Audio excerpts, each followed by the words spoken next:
네, 안녕하세요. 6월 첫째 주 은혜 나눔을 맡게 된 구구동기 김영인이라고 합니다.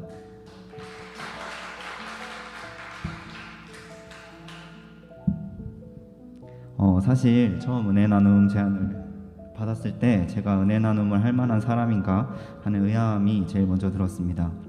저는 지난번에 나눠주셨던 탁정남 부장님처럼 일상의 순간순간에서 감사함을 잘 느끼지도 못하고 바쁜 삶에 치여서 주님과 예배에 온전히 집중하지 못할 때도 많습니다.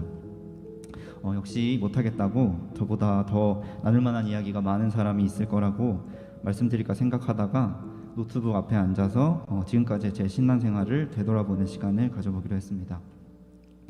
저는 고등학교 시절 누구보다 뜨겁게 신앙생활을 했습니다. 고된 학업 속에서 주님과 교회는 안식처와 같은 존재였고 주일뿐만 아니라 새벽 예배, 금요 예배 등에도 참석하면서 뜨겁게 기도하고 힘을 얻곤 했습니다. 20살이 되고 대학에 들어가 신경 써야 할 일과 관계들은 늘어났지만 교회에서 초등부 교사로 섬기면서 아이들을 가르치고 주님에게서 멀어진 것 같다는 생각은 잘 들지 않았습니다. 주님 앞에서 떳떳하진 못하더라도 적어도 창피한 사람은 아니라고 결코 아니라고 생각했습니다. 하지만 이러한 저의 생각은 군대에 들어가면서 완전히 무너지게 되었습니다. 모든 군대가 그렇듯 제가 복무했던 부대 역시 막내가 온갖 힘들고 귀찮은 일을 도맡아 해야 하는 그런 부대였습니다.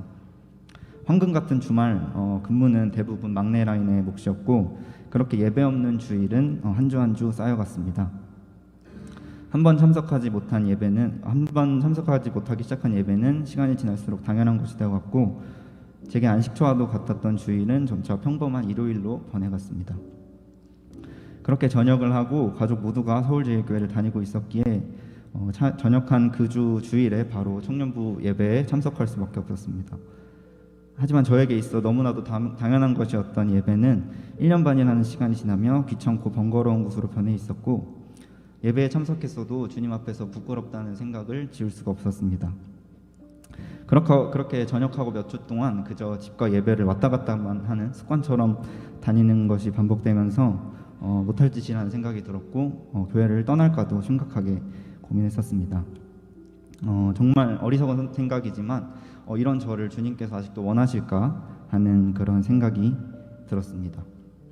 이러한 고민 중에 지금 저희 청년부 회장님이신 최신혜 회장님께서 같이 점심을 먹자고 하셨고 그 점심 식사 자리에서 저에게 공석이 곧 될 총무 자리를 맡아줄 수 있겠냐고 부탁하셨습니다. 총무를 맡을 사람을 두고 주님께 기도드렸다. 그 기도 중에 받은 이름이 영인이 너였다. 이렇게 회장님께서는 말씀을 하셨습니다.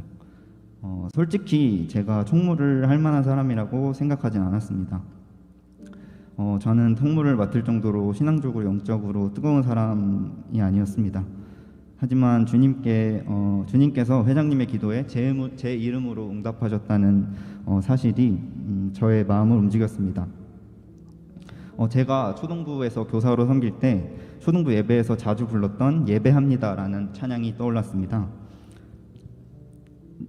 노래를 한 소절 불러요. 날 부르시는 주님의 음성, 날 찾으시는 주님의 사랑, 이런 가사 찬양이었는데 이런 가사처럼 주님께서는 여전히 저를 부르시고 계셨던 것이었습니다.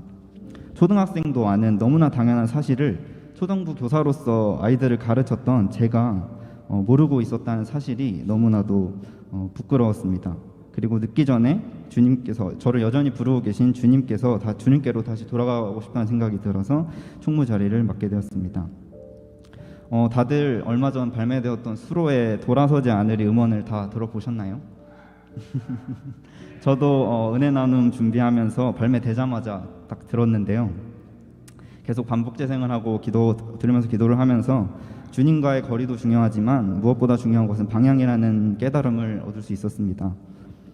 저를 비롯한 우리 모두는 주일이 지나면 세상 속에서 살아가야 하는 존재들입니다.